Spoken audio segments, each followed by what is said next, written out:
Okay, so as I mentioned before, we're going to get into the first 3 chapters of part 2 of The Secret of Light.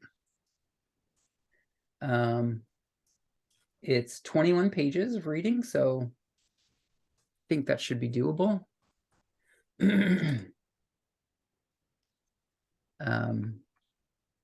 Chapter 1 begins on page 93, titled Man's Two Supreme Illusions. And it's just a couple pages. Does anybody want to read that? I'll read. Great. The secret of light is fathomable to man only by first solving his two supreme illusions. The greater of these is the illusion of the universe itself. Man has never known his universe for what it really is, but only for what his senses have made him believe it to be. His senses have deceived him mightily. The other is the illusion of man himself. With the exception of the Nazarene, man has never as yet known man, nor has he known his relation to the universe, nor to his still more unfathomable God. The little that man knows of himself and his universe is what the eyes and ears of his body have told him they have seen and heard about himself and the universe. But man has eyes and ears of the spirit, which see and hear what man's sensed eyes and ears can never see or hear, for man is still too new in his unfolding. He is still but in the ferment of his beginnings. Man senses motion, change, sequence, multiplicity, time, activity, life, death, good and evil. Of these things he is most certain.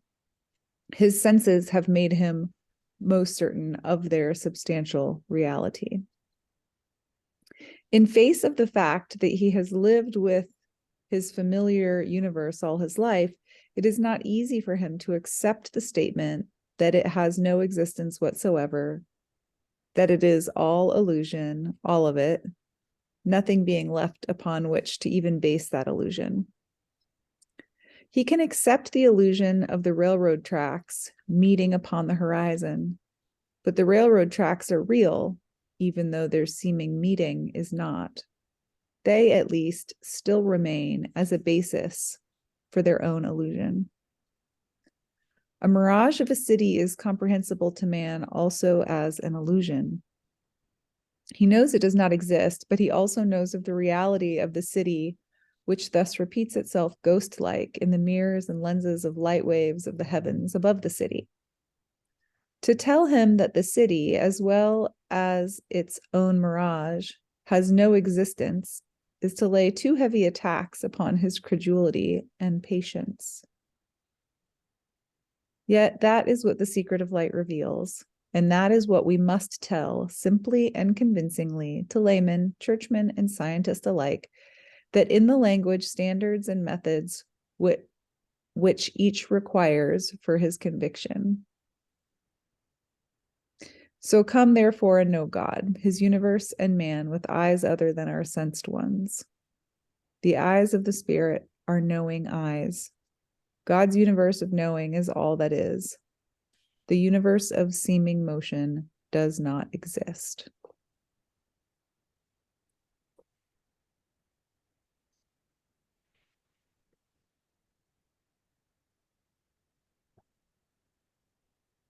I'm going to read that last little piece. The quote? Yeah. Why for be thou slave to sensing? Be me in thy knowing. Thank you.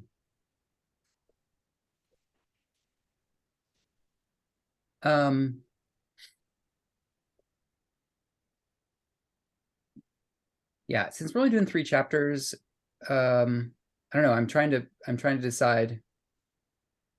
We've tried out both approaches of like trying to read through it all and then discuss at the end, and we've also, of course, done read, pause, and discuss. Does anyone have any strong opinions about?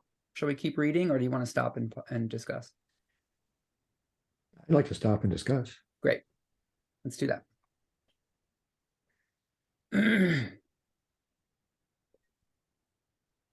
So what are y'all's reactions to reading that? I like to ask what the spirit is that's referred to in two places. Is that man's soul, or is that a greater spirit? Is that equivalent to God? Let's see. Let's read them again. Do you have it in front of you, Jim? Yes, but man has eyes and ears of the spirit, which see and hear what man's sensed eyes and ears can never see or hear, for man is still too new in his unfolding. So it looks like it is something that we have. And I'm wondering, is that our soul? Is it our connection to a greater spirit? Yeah, it's a great question. Any thoughts about that? I don't think I know whether it's soul or greater spirit, but what it points to me is the capacity for direct realization, like mystical understanding beyond beyond the senses. So I mean, I do, when Walter Russell has talked about sensing, thinking, and knowing, I'm mapping that to sensing being experiencing of the body, thinking being experiencing of the mind, and knowing being experiencing of the spirit. So I'm correlating it to how Ra talks about spirit, but I don't know for sure. What definitely seems most true to me from my own experience of meditation and mystical understanding is the capacity to know what's true beyond the illusion, which maybe is a capacity of spirit as Ra speaks of it. Thanks, BJ. Any other thoughts about that? Well, Walter Russell says, what, eyes and ears of the spirit, or eyes and ears of spirit? Yep. Which to me seems like he's saying that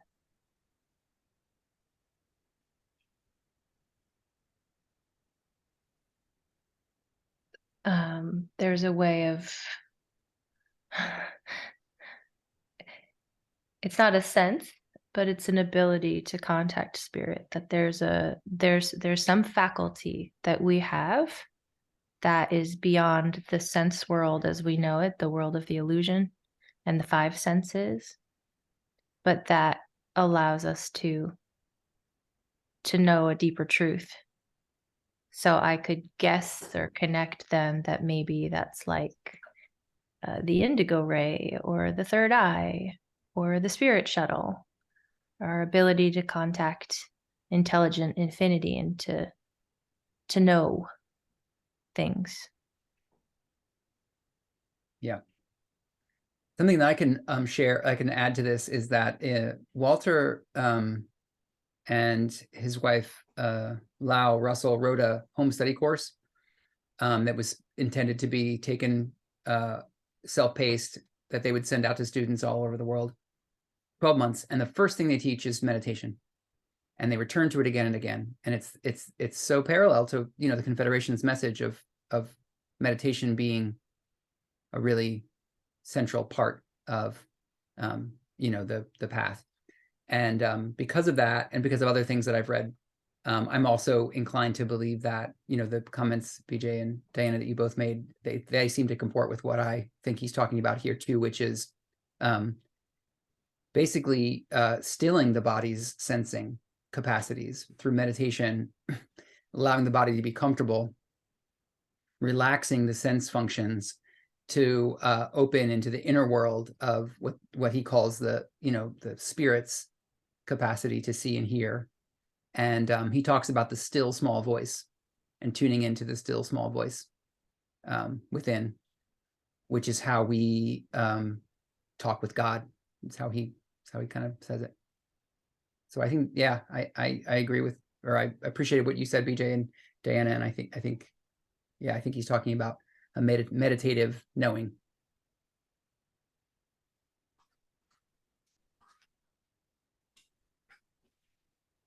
How's that land, Jim? Well, that sounds really good. That's kind of what I thought, Mm-hmm. but I wanted to be sure because I didn't see a real strict one-to-one correlation, but I think I see that. Yeah.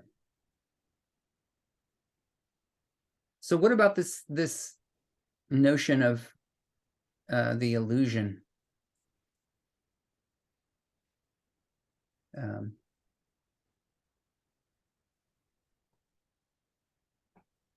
Not only are we in an illusion, let's see, what does he say?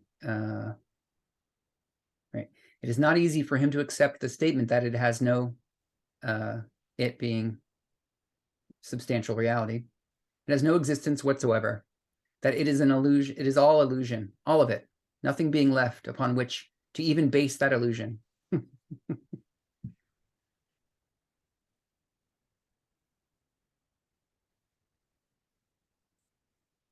I mean, it sounds familiar, right? It sounds a lot like what Ross says in the very first statement they make. You are dancing thoughts. You amuse yourself by just, I forget exactly what the quote is. I'm sure someone else probably knows, but in the very first statement they make, they talk about the illusion that we're in, and then we don't realize we're in it. And we busy ourselves with being in the illusion rather than choosing to know beyond the illusion.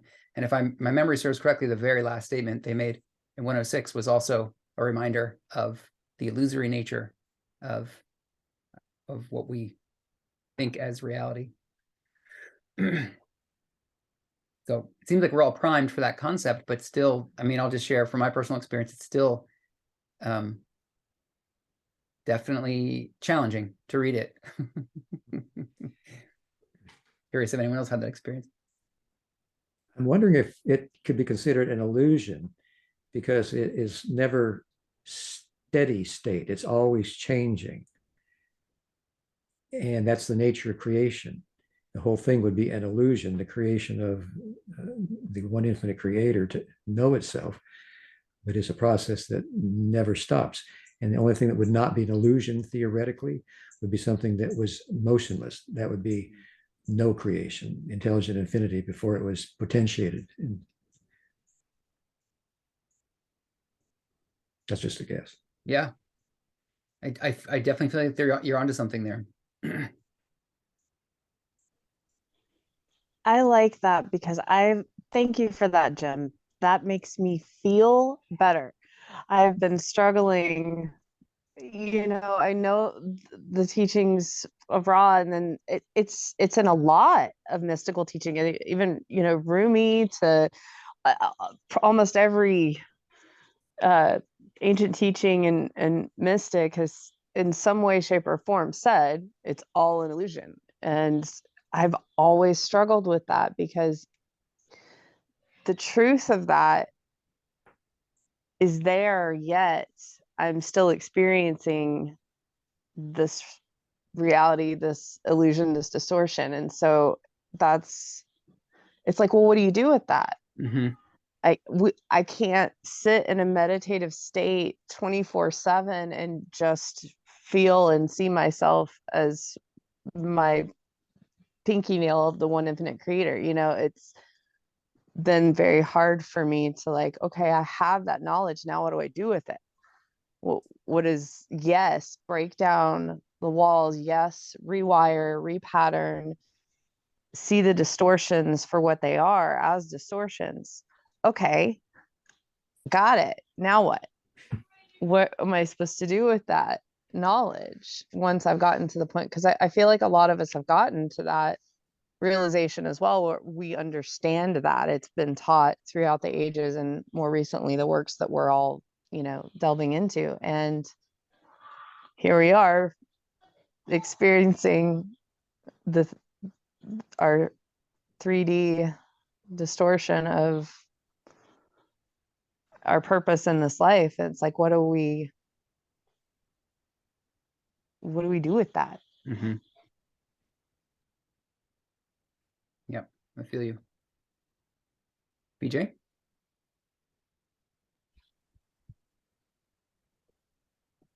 One of the things that I really appreciate that he points to is the distinction, like he says, there's the illusion of the railroad tracks meeting, but the railroad tracks are real. And I really appreciate that that pointing, because I like I think it's easy for us to think of like, okay, if it's all an illusion, then nothing's happening. And then I think that that can be like a little bit of a head trip.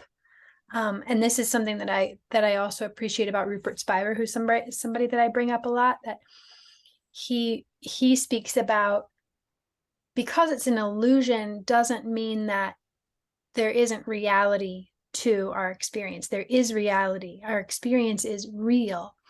What is meant by illusion is that it's not what it seems, right? Like if you think of like a magic trick, there is somebody on stage with cards, like that's real, but there's an illusion of, you know, what it seems like happened, but it doesn't mean that there's not somebody up there on stage with cards. And I just really appreciate that sort of pointing that while we may not understand the illusion and we're sort of fooled by the illusion, there is still experience, and experience is real. And one of my mentors points to a simple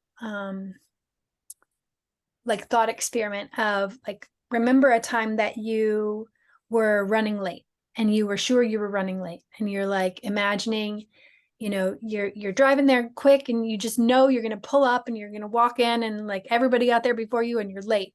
And there's like this strong feeling of I'm late, I'm late, I'm late. And then actually you pulled up and, oh, it was like 2 minutes before the hour. You're not actually late. You got there before other people. But while you were driving there, there was this sense, the sense in the body and proof in the mind that, yes, I'm late. I'm late, I'm late, I'm late. But in reality, when you pulled up, the sensing in the body and the, you know, the proof in the mind of like seeing myself in the future pulling up late and everyone's already there, those weren't real. Those were illusion. And for me, that's just a really helpful, simple thought experiment of pulling apart like how our sensing and our thinking aren't proof of reality.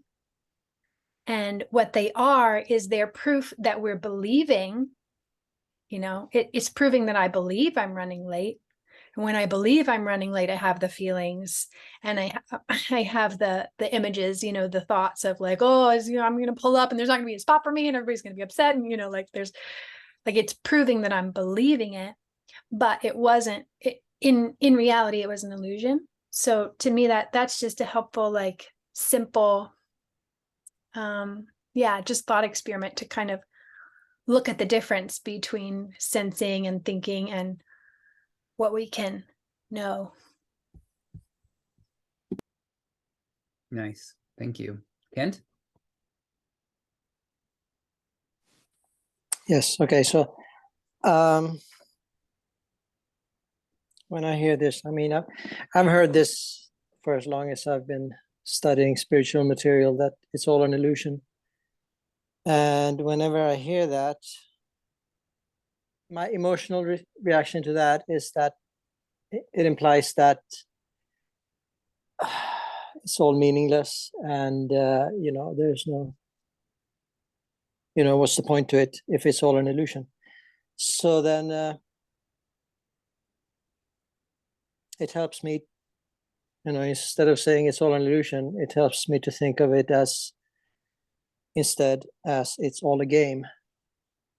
Because when we play a game, we are aware that we're playing a game, but it's not pointless, because when we play a game, there's a point to it. There's a point of getting through the game and playing the game and maybe winning the game. And of course, the game is an illusion. The game isn't real. When we play Monopoly, That's not reality. It's just the game we're playing. So it kind of helps me to think of it that way. Think of it as a game rather than an illusion. Yeah, and it probably helps it feel more playful too, right? More fun. Right. Yeah. Yeah, right. Sweet. Yeah. The one thing I want to add is the metaphor that I've heard that helps me the most to kind of really get purchase on this idea. All the mystics say this, that it's, you know, the reality that we think we're in is an illusion. And I also have had the experience of like, it feels very difficult to hear, difficult to integrate. It feels like it sort of negates my experience. But the metaphor that's helped me is the metaphor of the dream. Like when we're in our dreams at night, we think it's real. Like when we're in it, it seems real. But once we wake up in the morning and we look back on it, of course we know it, you know, it wasn't quote unquote real. But it doesn't mean we didn't have the dream. And you know, I've heard several teachers, spiritual teachers, extend that metaphor to the wider waking reality. You know, when we believe this is objectively, physically, like the material reality we experience is real, and we use our five senses to, you know, move into a really firm belief about that, there's a whole range of experiences that actually create this physical experience that are invisible to us, and we can't appreciate and we can't understand. And that is what they call God's dream. This is all God's dream. And that's really the main point for Walter Russell too, is that if we trust only our five senses, we're going to really believe in the reality of this physical experience we're having. But what he says, I think the reason why he's so convicted of this notion that it's an illusion is that he's sort of seen what normally is invisible, the invisible sort of underlying movements of light. And, you know, he sort of spoke to, or had a direct communication with what, you know, who he experiences as God, which I have a hunch is the Logos. And, you know, was taught directly about how all of this comes into form through God's desire to experience itself. And that's really what's going on. And it gets even deeper than that, though, because he talks about how Walter Russell has seen directly that everything we experience, we only experience one half of it. We only experience the manifest half. And there's a simultaneous unmanifest half. And there's also a simultaneous like unfold. So everything that we can experience in form has come into form, but it will also unfold back into oneness again. And, you know, beyond time, that's also there. So we experience the presence of things, and there's a simultaneous, from a higher level, it's possible to see that it's also, it never left the infinite one. It's very difficult for me to talk about this because I haven't had that level of mystical contact with the creator, but I'm trying to point to what Walter Russell has experienced and why I believe he's so convicted of the illusion. And I do an awkward job at it because it's a little mental for me and not quite embodied. So that's what I got. Okay, so I don't know, Ken, do you still have your hand up, or are you? Okay, it's fine. Yeah. Just really quick, Jim, how did you describe what you said a moment ago, that it was because it's an illusion because it's we're in the middle of creation as it's happening? How did you phrase that? Well, I said that the only thing that would not be an illusion would be the infinite creator before there was any creation. So then after there is a creation, there, you know, that intelligent infinity has been potentiated, and there's the creation made out of intelligent energy. Then the illusion is that there is no steady state experience. It's all movement. The only thing that would not be an illusion would be no movement. Now, I think we can apply it to our third density experiences, because we live in the illusion of third density because we have the veil of forgetting between our conscious and subconscious minds. And we are able to accept that illusion because it seems so real. And we have a chance to learn that we would not have if there were no veil, because there was a time when third density entities did not have a veil. They knew they were the creator, and everybody was the creator.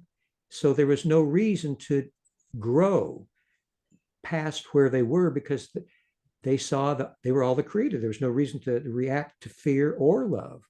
But when the veil of forgetting was put in, then only deep within our subconscious mind do we know we're one with all. And do we know there's a purpose for everything? So here in the third density, we use that illusion to polarize our consciousness to move on to higher illusions. And all illusions are a chance for us to know ourselves as the creator and the creator to know itself as us. And we're all learning. So that illusion carries on for all of the octave of beingness until it all coalesces into unity once again, which is no longer an illusion. And yet it's composed of all the illusory experiences that we all had to know ourselves and the creator to know itself.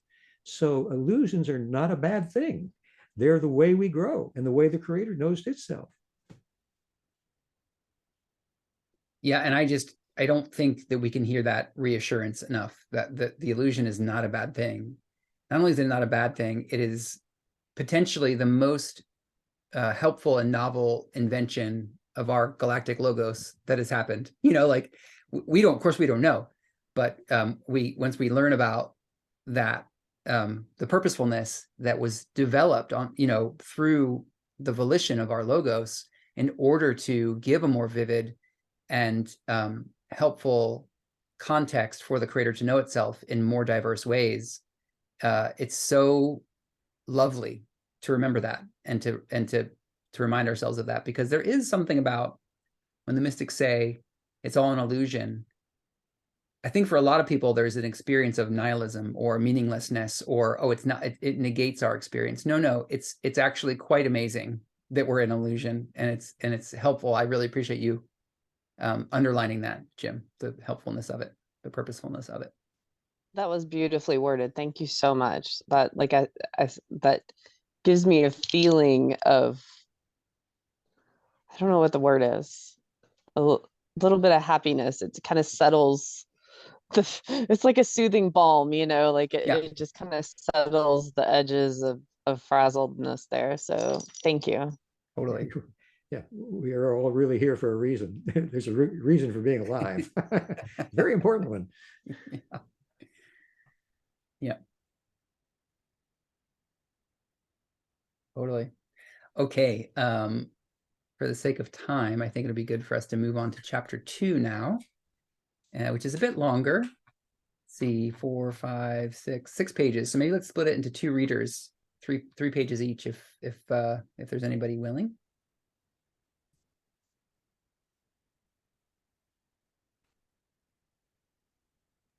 Diana? Yeah. Great. Chapter 2, Genesis. 1. In the beginning, God, the Father. The Father is light, the still light of the Spirit, whom no man can see. The dwelling place of the Father is the kingdom of heaven, and it is without form and void. In the light is the seed of creation, and the light is father of the seed. In the light is being, and in the seed is desire for being. And desire in the seed is soul in the seed. The Father in heaven knows his idea. He knows it as one, the undivided one. In the Father, light is the seed of all knowing. In him is twofold desire, to unfold and refold his seed of all knowing into imaged forms of his imagining by dividing wholeness into parts, stillness into motion, unchanging into changing, unconditioned into conditioned, void into form, infinity into measure, eternity into time, and immortality into mortality.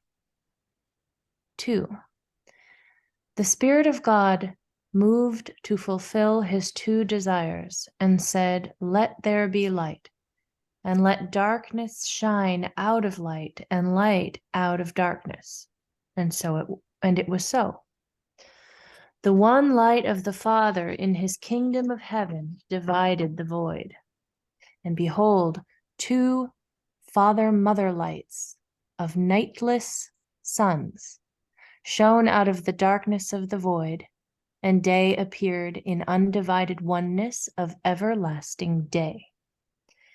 And the Father centered his sons as seed of his desire, that forms should appear from formless light, to fulfill his desire for division of the one into many divided ones, formed in the image of his imagining. And mighty polar breathings of desire within the nightless suns begat earths to course suns far heavens, to divide the day and give night to day, to mate the day. And lo, night was born on earths from nightless day, and day was born from night. And God saw that it was good that each of the 2 begat from one was born of each other, to disappear into the one, to reappear as the other. Thus the one light of God's knowing extended to the 2 of his thinking, pulsed as the 3 of all creating things. The one centering the 2 extended from the one, the Spirit, the Father-Mother polarity of light, the Trinity centering the shaft of creation's seeming fulcrum of its heartbeat, all one. Keep going. One more. Okay. Yeah. That is a lot. 3. The manner of the extension of God's knowing to his thinking was in this wise.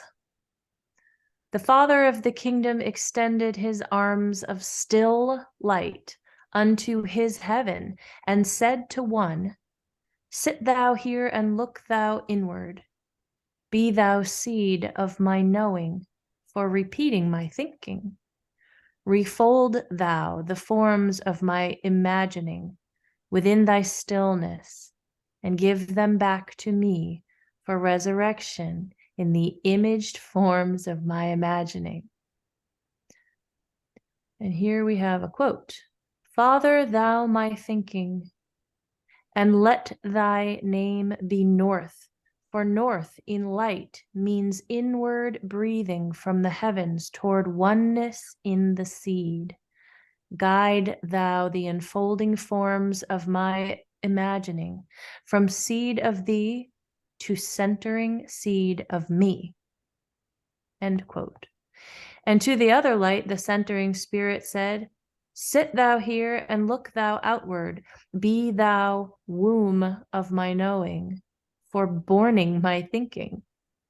Unfold thou my seed from the stillness of seed, and give earth forms of them." Give earth forms of them? I don't know how to say that. Give earth forms of them to heavens to manifest me. Mother thou my thinking, and let thy name be South, for south in light means outward breathing from the seed into their heavens. Interweave thou thy threads of light of earths and suns with threads of light from heavens into patterns of my thinking, extended from my knowing to manifest my knowing. Holy shamole. Thank you. That was really nice reading. Okay. Sounds like at least one person wants to pause here and unpack this a little bit.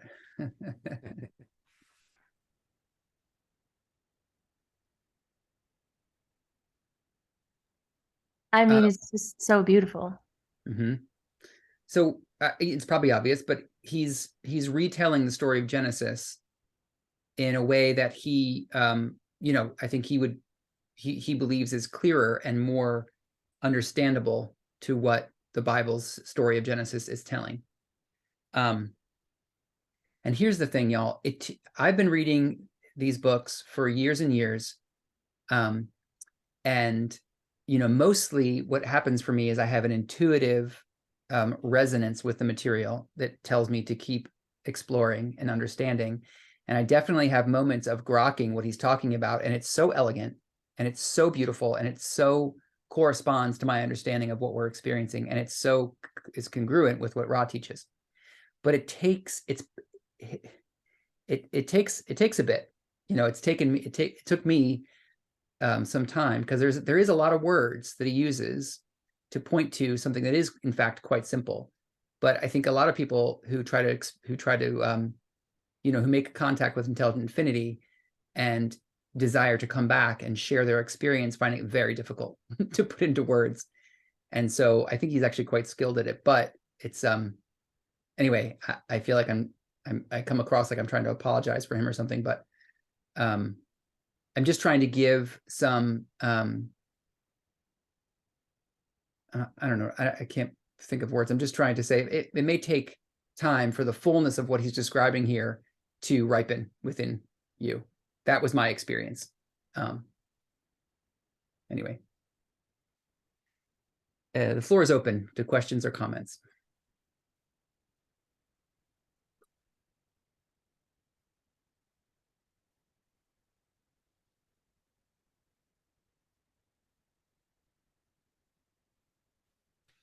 When he talks about unfolding and refolding his seed, do you think that that is a real quick explanation of the creation going through the entire cycle of the octave? Born and dying, not really dying, but not existing as separate forms anymore, all coalescing into the creator. Yes, so Genesis, he's describing how the galaxy is born, or how the universe is born. And again, it comports with how Ra talks about light coalescing into systems, and then these sorts of things. So he's talking about the formation of the octave. He's also talking about how the undivided idea of the one infinite creator, complete, full, and whole, exists in every portion of its creation as well. Diana? He seems to be talking about the upward spiral and the downward spiral. Correct. And The how upward spiral being north and the downward spiral being south. Yeah. Yeah. Outward looking and inward looking. And how, like you said, Jim, as we go through the densities, there's this great U-turn back to the creator, where like intelligent energy is leading you upward and upward and upward and upward to the light. And then you're drawing all of that intelligent energy upward into your being. And then you realize, I'm awake, I'm aware that I am spiritual in nature and that we're all one. And now you're drawing the intelligent infinity downward and downward, and they're meeting in you. And that's when you like make the big U-turn home, I think. They start to make that journey, I mean, the whole journey is home, really. But it's the intermingling of the upward and downward spirals that like makes it all happen. That's my take. And you'll hear him talk about the universal heartbeat a lot. And it's a really beautiful concept where it's, north is the inbreathing. It creates suns. It's towards the center. South is the outbreathing. It's towards space. And when the in-breath is complete and north meets the center, and the light meets the center, or coalesces at the center, it becomes south. North becomes south. And when south reaches the edge of space, it becomes north. And that dynamic of the opposite, and they're the same, that is the yin yang, north, south, light, dark, all the expressions of it is the yin yang. There is no north without south. There is no south without north. They require each other to create. And they're constantly in the breath, which happens at all scales, cosmic scale, galactic scale, solar scale, atomic scale. The opposites go through the octave, the eighth dimension, and become the other. They're constantly creating and becoming the other. North becomes south, south becomes north. So that's just, we're getting into some of the dynamics here, some of the science, some of the actual mechanics of light. Can I share one more Will thing? you share that image? Sure, which image? Oh, I was thinking of the octave wave, the one that I Richard was- had on his wall. I was Oh, going to yeah. ask for the image too. I think you're right, Aaron, in tying, since you've already gone to the end and back, like you could literally like circle back around and tie those loose ends for us. And the visuals, those of us that are the visual fanatics are like, I'm like trying not to flip the pages to look for it, because then I'll get swept up in all of it. But you're the one that knows. Nice, thank you. BG, is that the one you're talking about? The color octave wave? Yeah. Yeah. And Diana wanted to say something else too. I want to hear from you, Diana. This is making me dance. I'm so inspired by what Aaron was just saying about that word and the inward becoming one another. It makes me think about the creator as both Alpha and Omega, as the thing that creates everything and all experience, and then all the experience that it could ever have informs what it is so that it could ever have created it in the first place. That goes backwards and it goes forwards, and they count on each other, which is incredible and timeless and motionless, but depends upon that whole illusion of motion and experience. Yeah. I love it. Me too. And another really key point about this whole dualistic co-creation of mother-father is the two, this north and the south, the in and the out, they represent God's two desires. And the one desire is to create and give and love and radiate and experience. And the second desire is to be one. So once it creates through duality, it also pulls the duality back into oneness, to recreate, to be one, to recreate, to be one. And that's really profound. That was really profound for me to realize that, yes, there's one original idea, and there's the infinite idea that contains all possibility. And it sort of requires two forms of desire that God has, the primal baseline desires. One is to create, and one is to bring back. Like, if, I don't know, I don't imagine there could be a creation that only generates and never brings the generated material back into oneness. And so that that dual desire is also a key point of the philosophy here. Yeah, Nia. Absolutely geeking out on the yin yang aspect here. And I've been trying to find the line, and it stuck in my head and I couldn't find it. I think this is it. Let there be light, and let darkness shine out of light, and light out of darkness. We all know the yang of light out of darkness, but I love that the yin receptive aspect of let darkness shine out of light too. Like that's tying and weaving in that, again, where we're all so focused on the light because we're light beings and matter, and the darkness shine out of light. That's so beautiful to me, and that's to me that gives, I don't want to say credit where credit's due in the yin receptive aspects of things, but it's the yang and the yin of equality and equal need, and that being equal for creation, we need the yin and yang to come together, like you're saying, to have creation. And we just get so focused on the light portion of that, and that just that one line, and let darkness shine out of the light, that just really hits home for me. I love Yeah. it. And I love what you said too, Diana. This is all just really inspiring. I'm kind of geeking out on it too.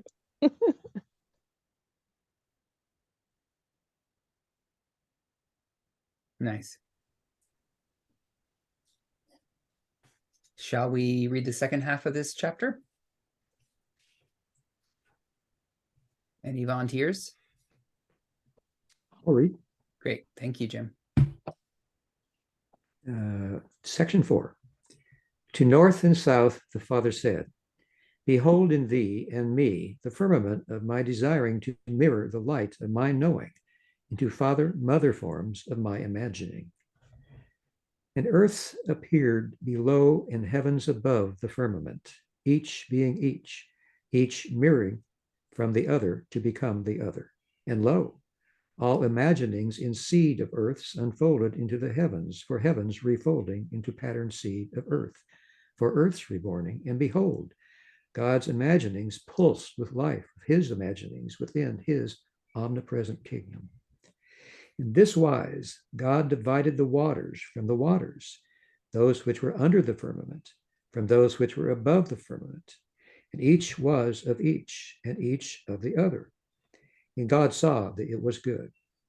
All things were thus divided, as two halves of one, which never could be one, but must forever be born the other from each other to manifest the knowing of the one, as the two opposed desires of his thinking. And all knowing was in the light. And God sowed seed sons of all knowing light unto far reaches of his firmament, for borning into patterned images of his imagining. And the earth brought forth grass, and herb yielding seed after his kind, and the tree yielding fruit, whose seed was in itself after his kind. And God saw that it was good. Genesis 1:12. And God said, that the waters bring forth abundantly the moving creature that hath life, and fowl that may fly above the earth in the open firmament of heaven. And God created great whales, and every living creature that moveth, which the waters brought forth abundantly after their kind, and every winged fowl after his kind. And God saw that it was good. And God blessed them, saying, be fruitful and multiply, and fill the waters in the seas, and let fowl multiply in the earth. Genesis 1:20, 22. And God said, let the earth bring forth the living creature after his kind, cattle and creeping thing, and beasts of the earth after his kind. And it was so. And God made the beasts of the earth after his kind, and cattle after their kind, and everything that creepeth upon the earth after his kind. And God saw that it was good. Genesis 1:24 and 25. Section 6. And it was that God had whispered to man for long ages, while man was new, but man heard not God's whispering. And God said, let us give man knowing, and make him in our image after our likeness. And let him have dominion over the fish of the sea, and over the fowl of the air, and over the cattle, and over all the earth, and over every creeping thing that creepeth upon the earth. Genesis 1:26. And lo, man knew God in him, and emerged from the dark of his jungle into dawn of the light in him, and turned his eyes upward toward the mount of his ascension, from sensing to knowing. And man desired his ascension to the light. And God saw that it was good, and dwelt within man, to give him the light of all knowing, as awakening man desired the light of all knowing. Thank you.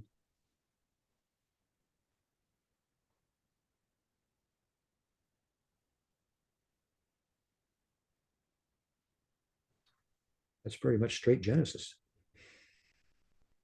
Right out of the Bible. Yeah. That the second half feels more similar to the original than, or maybe it is even quoting. Is it quoting? Jim, you know the Bible probably better than most of us Well, here. it's paraphrasing. Yeah. Okay. The interesting thing to me about Genesis is that in the Bible, it speaks of people having lives of over 900 years. Yeah. And Ross says only in the first 25,000 year cycle were lives that long. Genesis seems to be something apart from the rest of the Bible, that the rest of the Bible deals with more, deals with Jesus and 2,000 years ago, not 50 or 60 or 70,000 years ago. Yeah. And what do you make of it? How do you imagine it to be?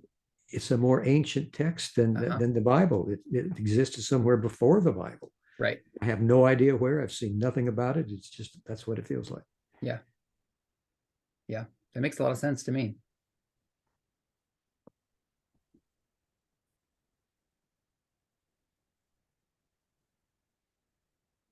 So my question to you all is, especially when I read this chapter, Genesis, and God is the agent who is doing the creating here and making decisions about what to create and how, it just feels so much like it's the Logos. Like the Logos is the creative principle behind each system, right? So galactic Logos is the one that sets up the sort of physics and the metaphysics for, I mean, not all the metaphysics. I know that there are universal principles that are consistent from galaxy to galaxy and from solar system to solar system. But from what Ra says, the Logoi refine the universal physics and metaphysics and create novelty in their own system so that they can explore refinements on the idea of the that they're working within. Galactic Logoi working within the cosmic framework, solar Logoi working within their galactic framework. So again, I just get this sense that, and this just when I say it out loud, it just seems ridiculous, and maybe this is off topic, but do you think it's possible to talk to the Logos? Do you think the Logos can communicate with us? Do you think one can have a mystical experience of having a conversation with the Logos? I don't see why not. People have experiences, they become one with the Creator, and the Creator comes before the Logos. The Creator, through its free will, uses the Logos, which is another name for that is love, to create light, which is the creation manifest as we see it. And I think we can all have that kind of an experience eventually. That's where we're all headed.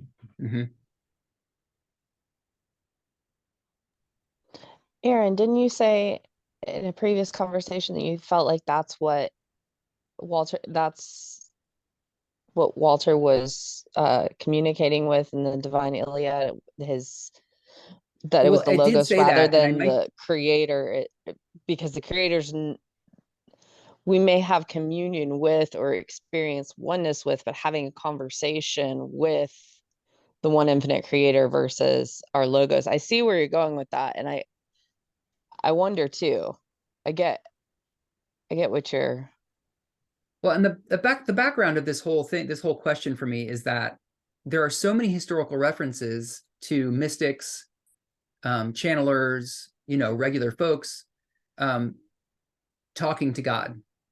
And I think we now know that a lot of that communication wasn't actually necessarily them talking to God. It was talking to a voice within that might have been there might have been their higher self. It might have been it might have been angels. It might have been fourth, fifth density entities, communicating with them. But there's a lot of instances of people who report that they heard a voice of God that seems more reasonable to imagine that, in fact, they were talking to a higher density entity. But in Walter Russell's case, it doesn't seem to be this. It doesn't seem to me that he was in communication with a sixth density or a seventh density entity. It seems like he was talking to the Creator. But I have the conception of the one infinite Creator as being unmanifest. And so how the Logos is the sort of most powerful and direct manifestation of the one infinite Creator and carries a profound, portion of the infinite idea forward into the universe to manifest. I don't know if this is making any sense to you guys, but I just sort of imagine that it's not really possible to talk to the one infinite Creator, because I imagine that one infinite Creator isn't manifest. But I don't know. I mean, what the heck do I know about any of this stuff? Diana, did you have something to say about that? I'm trying to sort out when you say galactic logos, so you're not talking about the primal logos or the great central sun. Are you? You're talking about the logos of our galaxy, there being many galactic logoi of their Right. galaxies. Yeah. And this would be the one that shares our archetypical mind. So it's the deepest aspect of mind that might be interpretable by our third density mental constructs, perhaps. Because when I think about communicating with the galactic logos, I think about that as being a level, a root of the tree of mind. Right. The deeper down you go into your own mind, you proceed right from your intuitive faculties down into your planetary and racial minds, down Yep. into the archetypical mind, down into the logoic mind, and beyond it, the mind of the galactic logos. So it's Right. like you're communicating with your own mind. You're communicating with the mind of the galactic logos. Is there personhood associated with the galactic logos in the way that there's personhood associated with me or you or those of Ra or any social memory complex or the oversoul of a social memory complex? Because Ra says that they have oversouls.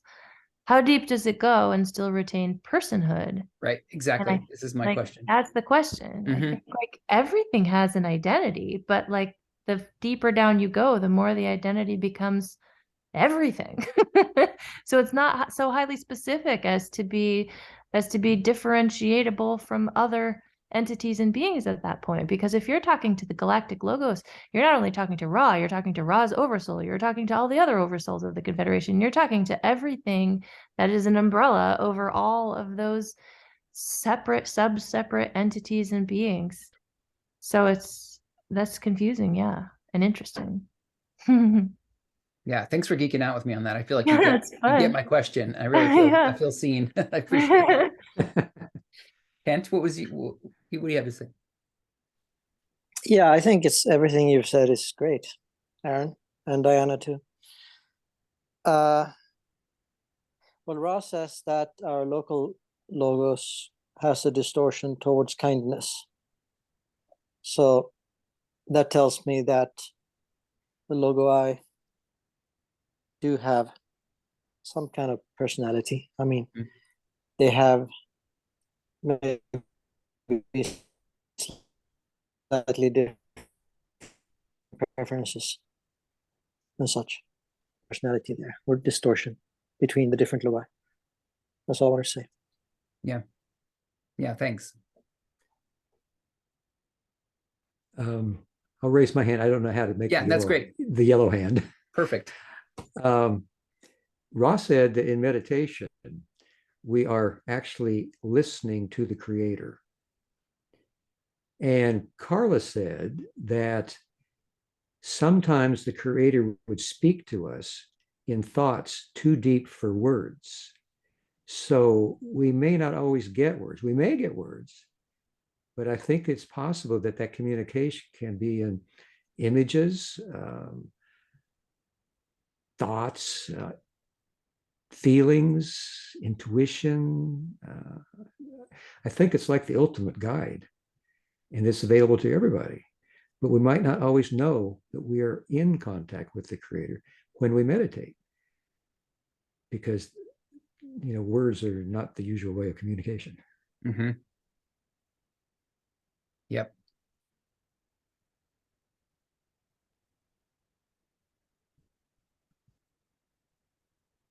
Yeah, and Jim, it's such a beautiful reminder what you just shared.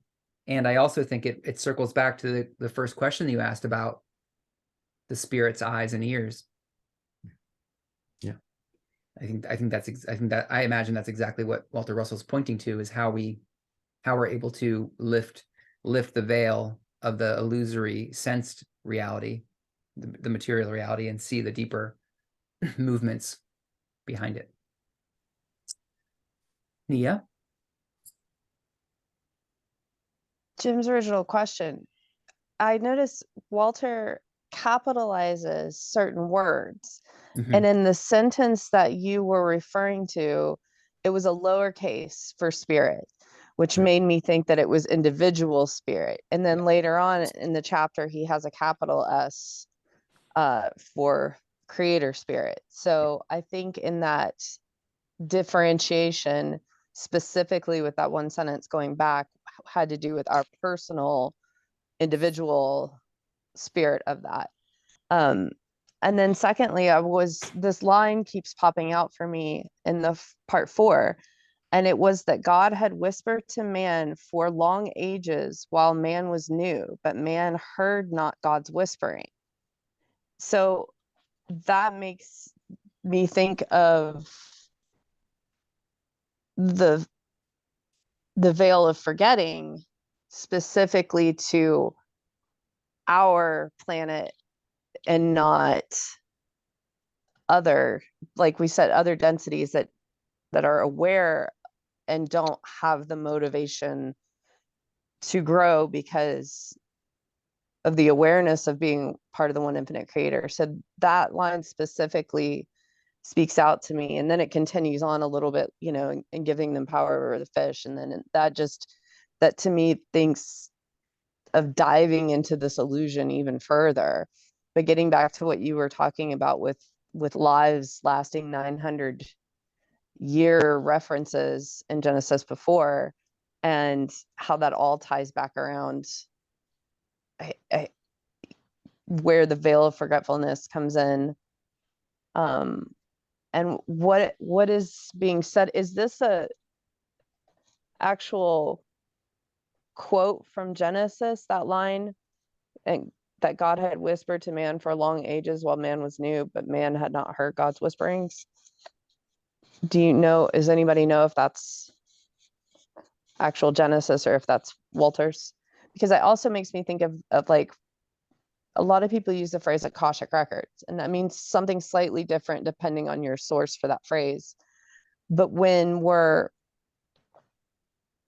communicating, when we're receiving information, like you were saying, whether that's a visual whispering, maybe not in word, especially not English language specific, that we're limited by words, that maybe we have a librarian or a helper in the Akashic record that's allowing us to tap into all knowledge of one infinite creator. I don't know if I'm explaining that very well, but the idea that, you know, we're questioning who and what we're communicating with when we're getting these transmissions and downloads, aside from direct channeling from a higher density being, could we be receiving information or having conversations with God that are, in a sense, it is God because it's the librarian of the Akashic record, or just an intermediary to tap into infinite knowledge and then kind of filter that for our language understanding? Does that make sense? Yeah. You get what you're, I mean, what I get when I hear all that, and also when I try to make sense of it, is like, you know, in third density, you know, we're pretty far up the tree of mind. And if we are having communication, inner communication, there's so many points of our self, our greater self, our unified self, that could be coming from. It could be coming from our higher self. It could be coming from a past life. It could be, there's just so many possibilities for who we could be talking to. And we're always just talking to ourselves because there's only one of us here. But Diana? What Nia said reminds me of what Ross said about Edgar Casey, and how Edgar Casey wasn't communicating with a being. Edgar Casey was relying upon some aspect of himself to gain that knowledge that belongs to the record of our planet. Right. Yeah, that's a great reference. We're coming really close to the end. I would love to read just a few chapters from, a few paragraphs from chapter 3, because actually it introduces a really key concept. So does that work for y'all if I just read a few chapters and then we'll close? I think we could probably just read the whole thing, maybe. Well, I just, yeah. I have a lot of care for people's Yeah. schedule and stuff. There also is a lot to discuss. I wonder if we might discuss this next week. Well, this is just so tricky. We really just need 2 It's hours. so tricky. We Yeah. just really need 2 hours. Darn. Um, How bad was that vote? What was the we just didn't get a lot of feedback, and it was kind of mixed. And I'm really worried about midstream trying to change. People have, signed up to do this expecting 90 minutes. It's just hard to be like, hey guys, now I need an extra half an hour of your evening. It's just, I don't know. I feel a little, if it was unanimous, if everyone was willing to do it or close to unanimous, I'd be like, let's switch to 2 hours. But that wasn't the outcome. It was kind of half and half, I think. Well, if we're going to stick to the schedule as planned with the hour and a half, couldn't people who desire to stay on for 2 hours just do so and get a little extra juice? Just a thought. Well, I'll till later. This is the hardest part of facilitating. There's always balances to be struck, and it's always, I never know if I'm doing a good job of it. Rhythmic balanced interchange. Rhythmic balanced interchange. I'm going to read just a little bit of chapter 3. Okay. Chapter 3, the law of balance. The underlying law of creation is rhythmic, balanced interchange in all transactions in nature. It is the one principle upon which the continuity of the universe depends. Likewise, it is the one principle upon which the continuity of man's transactions, his health and happiness depend. It is the manifestation of God's two opposing desires in all processes of creation. Balance is the principle of unity, of oneness. In it is the stability which lies in cause. Balance is the foundation of the universe. Balanced interchange simulates oneness by interchange between pairs of opposites. It is the principle of equal giving between all moving pairs of unbalanced opposites, which constitute this dual electric universe. In it is the instability of effect. Instability is forever seeking to find stability. It can never find it, but it can simulate it by balancing its instability through equality of interchange. Rhythmic balanced interchange is the principle of continuity of effect. Balanced interchange between opposites repeats simulation of stability, and rhythmic balanced interchange continues that repetition.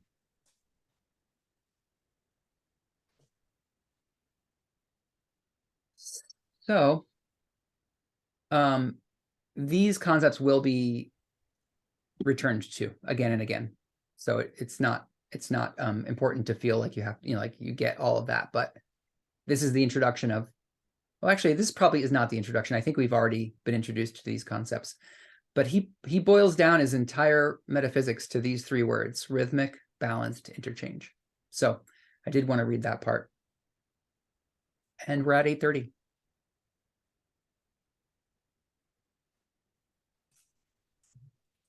So I think we're complete.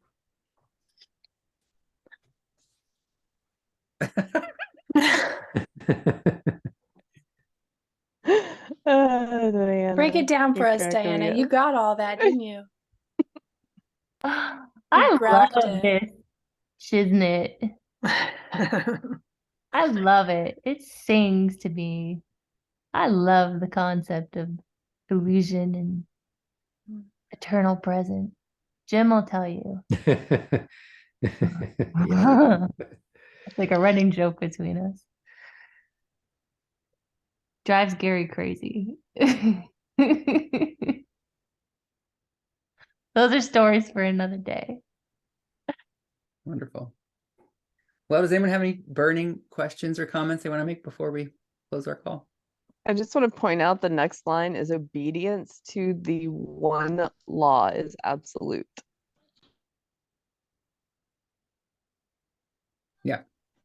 Yeah, I do encourage everyone to try to, if you haven't already, try to read the rest of the chapter. And if there's any questions, put them on the Law of One Telegram thread, or Jim, in your case, you can put them in your questions list that you can email me whenever you get around to it. I am chewing on your questions from the last round. I'll get back to you when I.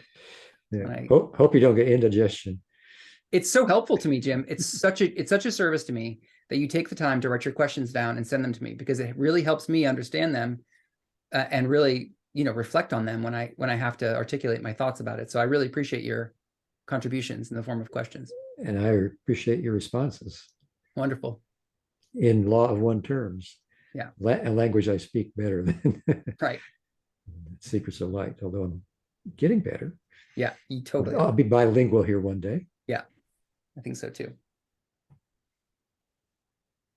All right, y'all. Thanks for your time. Thanks for your presence. Can I make a quick comment? Oh, sure. Yeah. Yeah, okay. I just skipped ahead to the last page of this chapter. It says, man's power lies in giving. He must learn to give as nature gives, etc. That just reminded me of service to others. Yeah. Yeah.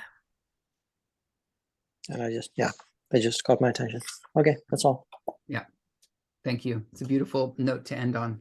Appreciate that. Yeah. All right, Thanks, everyone. Until next time. Thank you. Love you all. Love you all. Love you you. all. Mwah. Bye.